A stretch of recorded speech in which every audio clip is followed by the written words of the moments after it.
집에 아이들용 닌텐땡 게임기 있으신가요? 게임을 너무 많이 해서 걱정이라고요? 하지만 발달장애 아이들에게는 게임을 한다는 것 자체가 엄청난 도전이 되기도 합니다. 제가 자폐 스펙트럼 장애인 행운이에게 닌텐땡 게임기를 사주었을 때 그저 관심을 갖고 포기하지 않고 해주기만을 기대했습니다. 그리고 게임기를 산 지 어느덧 4개월. 생각지도 못했던 부분까지 달라진 모습을 보여주었는데요. 과연 게임기를 통해 아이는 어떤 발달을 이루었을까요? 구독과 좋아요는 감사합니다. 아이들의 만 8세 생일을 기념으로 드디어 집에 닌텐땡 게임기를 드렸습니다.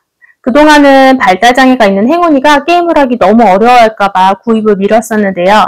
여름에 실외 활동을 하기가 너무 힘들어지다 보니 집에서 실내 스포츠 운동이라도 하자는 생각으로 구입을 결정했습니다. 패키지로 구매해서 마리오 카트가 같이 왔는데요. 마리오 카트는 생각보다 금방 흥미를 잃더라고요. 예상 밖으로 다른 게임에 집중하기 시작했어요. 바로 페이퍼 마리오 종이접기 킹이었는데요. 이건 행운이가 사달라고 한 게임이 아니라 쌍둥이 아들인 행복이가 사달라고 한 게임이에요. 이전에 슈퍼마리오 게임을 한 적은 없지만 슈퍼마리오 관련 영화를 본 적이 있기 때문에 캐릭터를 알고 있어서 그런지 조금 친숙하게 다가오더라고요. 어려워서 잘 하지는 못했지만 굉장히 관심을 갖고 저랑 아들이 어떻게 깨나가는지 굉장히 유심히 바라봤어요. 사실 저는 게임을 굉장히 못하는 편인데 이 게임은 공략이 필수인 게임이라서 같이 배우면서 하게 되었습니다. 어쨌든 처음에 행운이는 옆에서 거의 지켜보기만 하거나 아니면 보스가 없는 가장 이제 난도가 쉬운 부분만 조금씩 하는 그런 정도였어요. 역시 아직은 무리인가 하면서 기대를 줬고 절반은 제가 공략 보면서 거의 깨어주고 그리고 나머지 절반에 가까운 것도 거의 대부분 아들이 깨서 엔딩을 보게 해주었습니다. 그런데 엔딩이 끝나자마자 행운이가 처음부터 다시 해보겠다고 하는 거예요. 그렇게 다시 시작한 게 어느새 벌써 5번째 엔딩을 보고 6번째를 향해 달려가고 있습니다. 4달 내내 하나의 게임만 한 건데요. 그런데 이 과정에서 행운이가 놀랄만한 발전을 보여주었습니다. 어떤 부분이었을까요? 첫째, 소근육과 눈손, 협응 발달 부분인데요. 행운이 처음에 점프도 잘 못했어요. 그런데 게임을 2번째, 3번째 계속 반복하다 보니까 점점 잘하게 되더라고요. 그리고 게임을 할 때 화면을 보면서 이렇게 조이스틱으로 컨트롤을 해야 되잖아요. 이게 은근히 눈과 손으로 하는 협응 능력 발달에 도움이 되더라고요. 2번째, 글을 읽고 실행할 수 있게 되었습니다. 페이퍼 마리오 게임은 공략집을 꼭 보고 해야지만 깰 수 있어요. 이게 그냥 앞으로 쭉 간다고 되는 게 아니라 어떤 특정한 미션을 특정한 인물에 대해서 수행을 해야지만 그 다음 단계로 넘어갈 수 있게끔 설정이 되어 있거든요. 그래서 처음에 제가 일일이 인터넷으로 이렇게 공략집을 찾아서 읽어주고 어떻게 해야 되는지 말해주고 그리고 심지어 제가 깨주고 이런 과정을 반복했는데요. 이 2회차, 3회차로 갈수록 자기가 점점 그 공략집을 이렇게 읽어보고 흐름을 파악한 다음에 스스로 깨는 게 가능해지더라고요. 어느 정도는 이렇게 암기가 되는 것도 있겠죠? 사실 처음에 이 게임을 한다고 놀이치료 선생님께 말씀을 드렸을 때만 해도 그렇게 아이가 공략집을 보면서 하는 건 되게 힘들 거라고 말씀하셨었거든요. 그런데 이게 반복을 하니까 가능해진 거죠. 3번째, 반복을 하면서 인내심도 늘고 그리고 자신감도 생겼어요. 행운이는 엔딩을 5번이나 보는 과정에서 자기가 깰 수 있는 보스를 하나씩 차근차근 늘려나갔는데요. 보스가 계속 보스만 나오는 게 아니잖아요. 어떤 하나의 그 단계를 클리어해야지만 보스를 깰 수 있게 되잖아요. 그러면 이 보스를 만나러 가기까지 이 과정이 굉장히 지루할 법도 한데 혼자서 꿋꿋하게 이 과정을 재밌어하면서 계속 반복하더라고요. 그리고 보스를 깬 것에 대해서는 굉장히 자신감 있게 저한테 와서 자랑을 해줬어요. 이를 통해 인내심도 기르고 그리고 반복하면 할 수 있다라는 자신감도 좀 얻게 되었어요.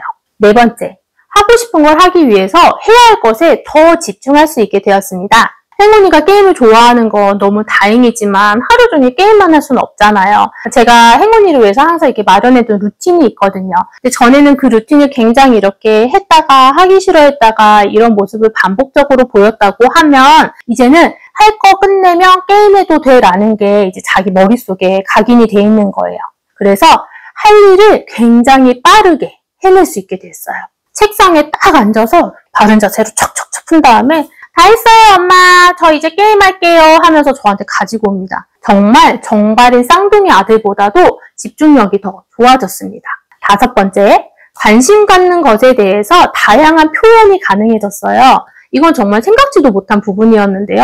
행운이는 이전까지 그리기에 대해서 굉장히 자신감이 없어 했어요. 그런데 마리오 게임을 굉장히 마음에 들어 하니까 그 게임 케이스를 계속 책처럼 들고 다니면서 보더라고요. 그러더니 어느 날 책상에 안 갖춰서 뭘 계속 끄적끄적 거리다가 저한테 가지고 왔는데 그 케이스 안에 들어있는 캐릭터를 따라서 그려서 저한테 가지고 온 거예요. 행운이가 무언가를 그림을 보고 따라서 그린 게 처음 있는 일이었거든요. 그걸 계속 반복해서 그리면서 저한테 엄마 잘 그렸죠? 나 잘했죠? 라고 되게 자랑스럽게 가져오더니 나중에 미술치료 시간에는 심지어 케이스가 없는데도 불구하고 자기가 그 게임 캐릭터들을 암기해서 그리고 있는 거예요. 그러니까 머릿속으로 기억을 해서 그리고 있는 거예요. 그리고 그것에 대해서 선생님한테 설명도 해주고 저한테 어떤 캐릭터가 가장 좋냐고 물어보기도 하고요. 자신의 관심사에 대해서 표현하고 상대방의 의견도 물어봐 준다라는 게 저는 너무 기특했어요.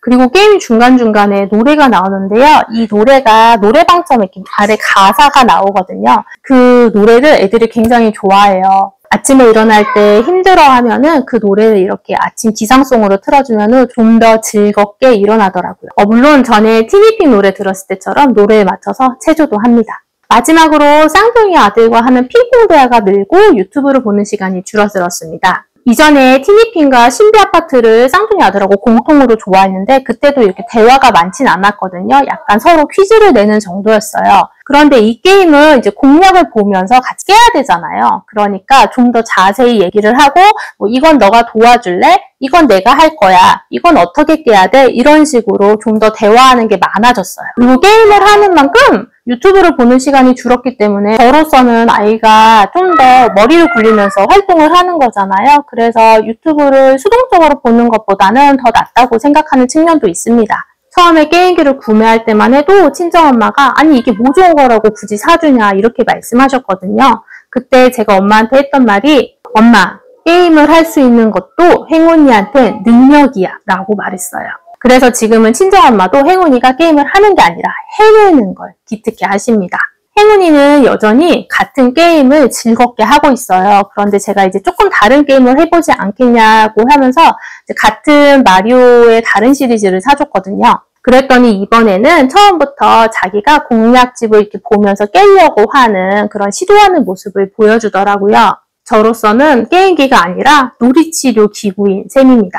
여러분의 아이는 어떤 게임으로 세상과 소통하고 있나요? 혹시 궁금한 점이나 비슷한 경험 있으시면 댓글로 남겨주세요.